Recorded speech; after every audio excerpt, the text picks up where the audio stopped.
Welcome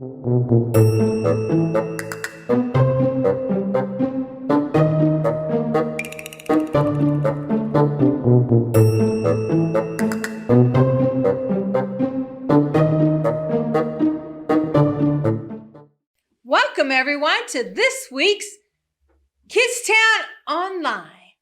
Today I have with me Jessie. How you doing, Jessie? Good. Do you know what this week's bottom line is? Yes. What? Do you know? How powerful is God? Almost. Whatever happens, remember how powerful our God is. So, in talking about how powerful God is, how powerful do you think he is, Jessie? The most powerful? Yeah, do you think God could part a Red Sea? Yes. Do you think he could raise somebody from the dead? Yes. You're pretty good, Jessie. Do you believe that God is more powerful than anything or anybody in this whole wide world? Yes. Me too, buddy.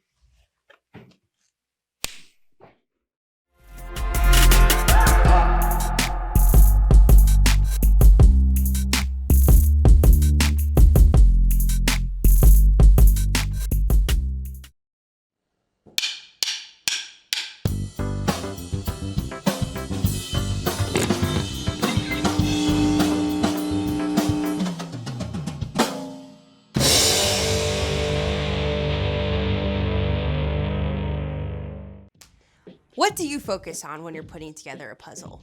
Maybe you look for the edge pieces so you can mark the boundaries of the picture.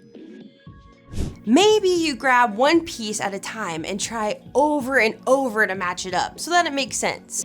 Maybe you get stuck on that missing piece and can't move on until you fix it. Maybe you avoid that one section you know is going to be super hard. Or maybe you lose patience because it's taking so long to see the big picture. You see where I'm going with this, don't you? Sometimes our lives can feel like one big confusing puzzle. You've got one piece here and another over here, and they don't make sense. Like, how could they even be a part of the same picture? You've got big, frustrating gaps, and you just can't see where it's all going. But that's where hope comes in. Even when we don't see how it all fits together, God does. In fact, God has promised that he is working all things together for good for those who love him. Every single thing in your life has a place. Even that really weird piece fits somewhere. Yes. And even if your life feels like this right now, in the end, God will make everything right. We'll see how even the most confusing pieces fit together to form something amazing and beautiful. And because we know that God can see the big picture and is always at work, we know hope is alive. And when we choose hope, even in the darkest moments, others can see God at work. That's why hope is an amazing way to worship God with your life. Because worship is about more than just singing loud. It's all about living loud.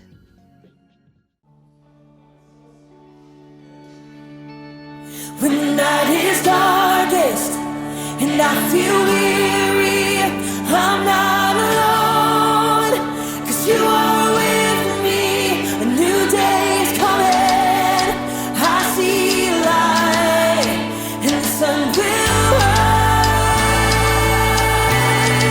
and hope is alive, yeah. No matter what tomorrow brings, I know that you'll be by my side all the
Oh, good, we're live.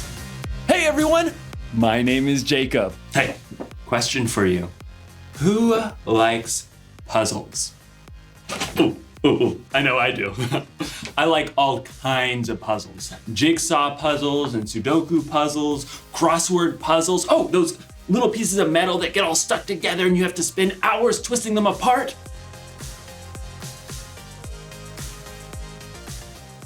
Yes! Woo!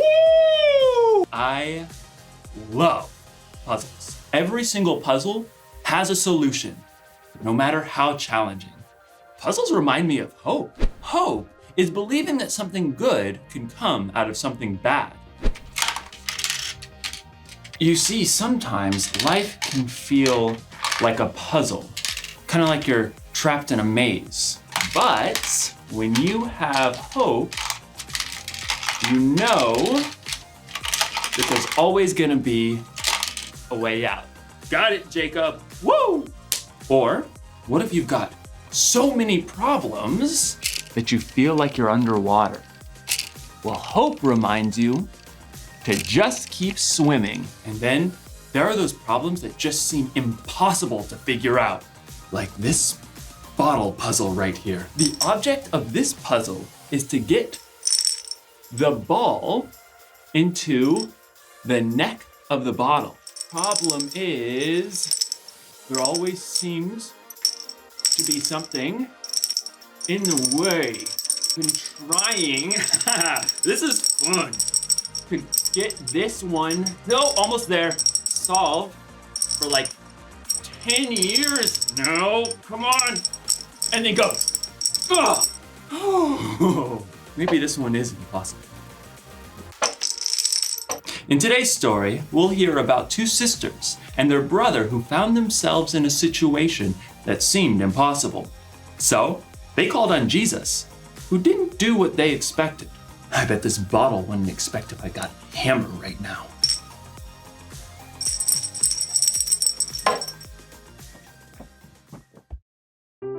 The Bible. It's 66 books of history, stories, letters, and poetry that fit together to form God's one big story. The epic adventure of how He created us and loves us so much that He made a way to rescue us. As we travel through the Bible, from Genesis to Revelation, we discover people who met God and found their lives changed forever. Now, for an amazing story, inspired by the book of John, chapter 11, verses 1 through 45. Though Jesus had no home of his own when he began to travel and teach, there were a few places that he frequently stayed at. One was the home of Mary, Martha, and Lazarus. Come in. We want to hear everything. Stay as long as you like. Mary, Martha, and Lazarus lived in the town of Bethany, just outside of Jerusalem. But the last time that Jesus had been in Jerusalem, it didn't end so well with the religious leaders. My sheep listen to my voice. My Father who has given them to me is greater than anyone. I and the Father are one. He just claimed to be God. What an evil thing to say. The leaders actually picked up stones, threatening to kill Jesus. Jesus knew this was not the time to confront them, so he and his friends left and crossed over the Jordan River. While they were gone, Lazarus became very sick. I just need to lie down. Oh, he's burning up.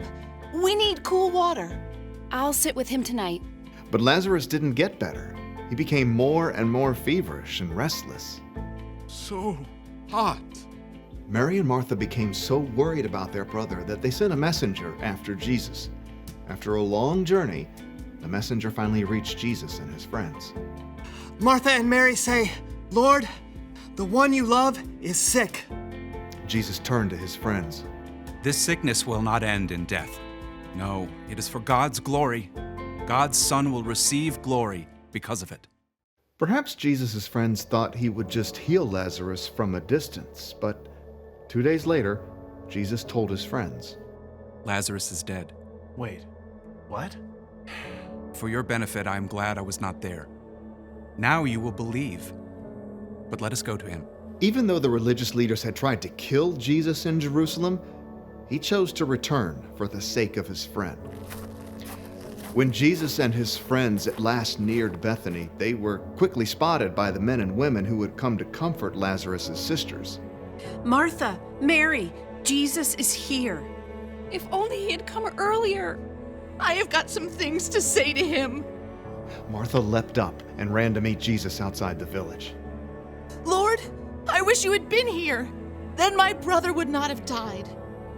But I know that even now, God will give you anything you ask for. Your brother will rise again. I know. When people are raised from the dead on the last day. Martha, I am the resurrection and the life. Anyone who believes in me will live, even if they die. And whoever lives by believing in me will never die. Do you believe this? Yes. I believe you are the Messiah, the Son of God who is supposed to come.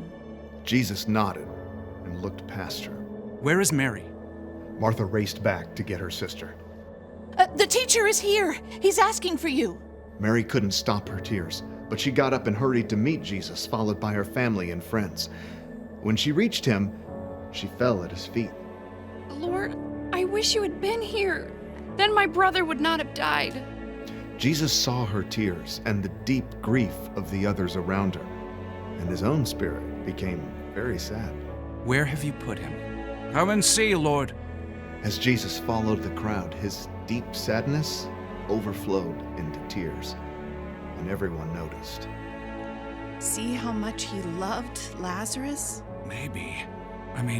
He made a blind man see. Couldn't he have showed up sooner and kept Lazarus from dying? Soon, the group reached the cave where Lazarus' body had been laid. A large rock blocked the entrance. Take away the stone. But Lord, he's been in there 4 days. By now, there's a bad smell. Didn't I tell you that if you believe, you will see God's glory? Martha swallowed hard and nodded to several of the men standing nearby. Go ahead. The men braced themselves and shoved hard against the stone. The wide mouth of the cave gaped open. Jesus stood in front of it and then looked up to heaven. Father, I thank you for hearing me. I know that you always hear me. But I said this for the benefit of the people standing here. I said it so they will believe that you sent me. Then Jesus bent down and called loudly into the tomb. Lazarus, come out. For a moment, they heard nothing. And then, impossibly, they heard rustling. Lazarus stumbled out of the cave. Lazarus! Lazarus' face and body were still wrapped in strips of linen, but he was very much alive. Take off the burial clothes and let him go. Swiftly, Lazarus' friends and family unwrapped the strips of linen. Where am I? Jesus? Mary and Martha hugged their brother, laughing and crying. You're alive! You died. Jesus brought you back to life. Many of the people who had come to comfort Mary and Martha saw the incredible thing that Jesus has done, and so they believed in him.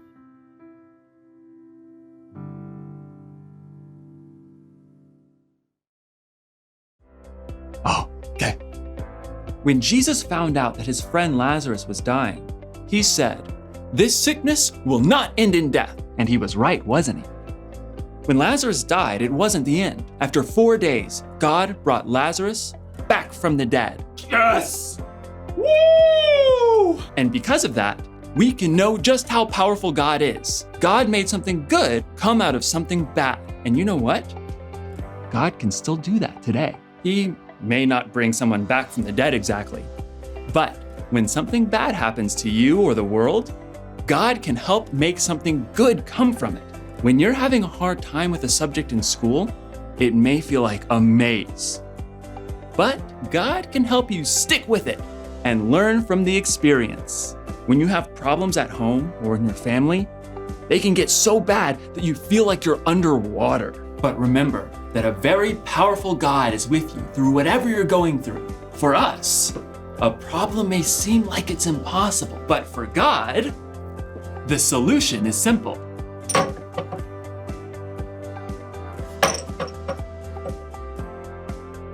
Got it. Here's the one thing to remember today. Whatever happens, remember how powerful God is. Whatever happens, God is so powerful, He can make good come from bad. You may not see or understand how God is working, but you've seen how God has worked in the past. So you know you can trust God no matter what. I guess I'll have to move on to a different puzzle now that I've solved this one. Oh my goodness! No, I can do it again. No, just wait. Now that I've solved this one. Hold on. Solved this one. Okay. You saw me do it now. You saw Jacob do it. Jake, come on, Jacob. Come on. Just, where's that hammer?